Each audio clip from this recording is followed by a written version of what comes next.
ஒரு பிரசங்கியாருடைய பயோடாட்டாவை ஜனங்க கேட்பதனாலேயோ கவனிப்பதனாலேயோ தெரிந்து கொள்வதனாலேயோ எந்த பிரயோஜனமும் ஏற்பட போவது கிடையாது. ஆகவே நான் மறுபடியும் சொல்றேன், பிரசங்க நேரம் என்பது பிரசங்கியாரை பற்றி சொல்லுகிற நேரம் கிடையவே கிடையாது. பிரசங்க நேரம் என்றால் என்ன? தேவனை பற்றி சொல்லுகிற நேரம், தேவனை அறிவிக்கிற நேரம், தேவனை ஜனங்கள் புரிந்து கொள்ளுகிற நேரம், அதே சேம் டைம் ஜனங்கள் தங்களை அறிந்து கொள்ளுகிற நேரம், தாங்கள் யாருமே புரிந்து கொள்ளுகிற நேரம். சோ பிரசங்கத்தில் ரெண்டு காரியம் நடக்குது. ஒன்னு, கடவுள் யார் என்பதை அறிவிக்க வேண்டும், ஜனங்கள் யார் என்பதை தெரிவிக்க வேண்டும்.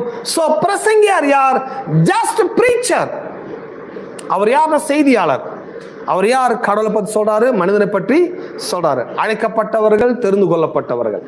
தேவன் உண்மையுள்ளவர், தேவன் உங்களை ஸ்திரப்படுத்துவார். சோ என்னைக்காச்சும் என்னுடைய பிரசங்கத்துல நான் யார், என்னுடைய பயோடாட்டா, என்னுடைய